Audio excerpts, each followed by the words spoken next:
30 सितंबर 2008 की रात एक कार में दिल्ली के एक मीडिया हाउस में नौकरी करने वाली पत्रकार की लाश मिलती है। उनको गोली मारी गई होती है।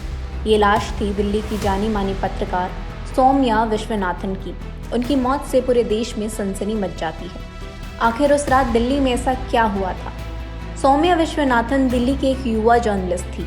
हमेशा की तरह उस रात भी अपने ऑफिस में काम कर रही थी। सौम्या को काम निपटाने में अक्सर लेट हो जाता था। उस दिन थोड़ी और ज़्यादा देर हो गई। आधी रात को सौम्या का काम पूरा हुआ और वो अपने ऑफिस से घर निकलने के लिए कार के पास जैसे ही पहुंची, उसके बाद उस रात कुछ ऐसा हुआ जिसने पूरे देश को हैरानी में डाल दिया। सौम्या ऑफिस से तो घर के लिए निकली, लेकिन घर पहुंचने के बजाय अपनी जिंदगी की आखिरी सांसें गिन रही थी। वो रात सौम्या की आखिरी रात थी। अन्याय के खिलाफ आवाज उठाने वाली पत्रकार खुद अगली सुबह सिर्फ एक खबर बनकर रह गई थी। टीवी, अखबारों में हर जगह पत्रकार की मौत की खबर दिखाई जा रही थी। उस रात को सौम्या अपनी कार में मृत पाई गई। वो अपने ऑफिस से वापस घर आ रही थी, लेकिन दक्षिणी दिल्ली के नेल्सन मंडेला मार्ग पर गोली मारकर उन्हें खौफनाक मौत दे दी गई थी और खून से लथपथ लाश को उन्हीं की कार में छिपा दिया गया था। घर में माता पिता बेटी के आने का इंतजार कर रहे थे, लेकिन वो इंतजार कभी ना खत्म होने वाला था। इस केस ने पूरे देश में तहलका मचा दिया था। पुलिस भी कातिल की जांच में जुट गई, लेकिन पुलिस को काफी मशक्कत करने के बाद कोई सबूत हाथ नहीं लग पा रहा था।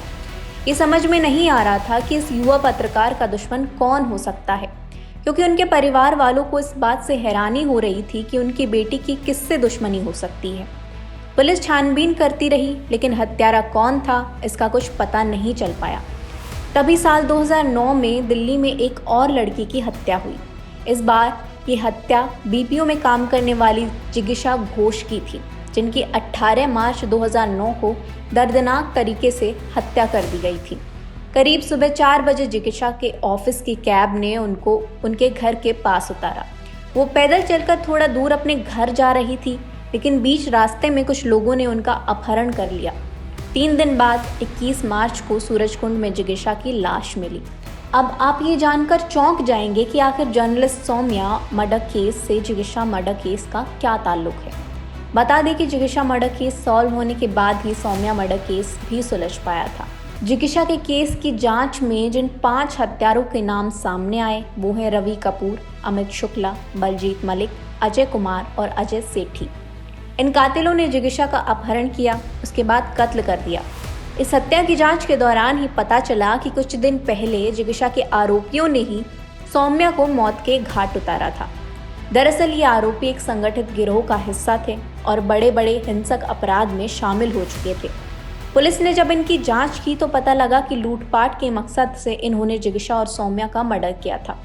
इन हत्यारों पर हत्या और लूटपाट समेत दूसरे अपराधों के तहत आरोप तय किए गए हैं। 2009 से लेकर अभी तक ये 5 अपराधी जेल में बंद हैं और इन पर केस भी चल रहा है। जिगीषा मर्डर केस के मामले में सुनवाई हो चुकी है, लेकिन सौम्या मर्डर केस का फैसला 18 अक्टूबर 2023 को आएगा। सौम्या के माता पिता को पूरा भरोसा है कि लंबे समय के बाद उनकी बेटी को इंसाफ मिलेगा और उसके हत्यारों को सजा मिलेगी। ब्यूरो रिपोर्ट, क्राइम तक।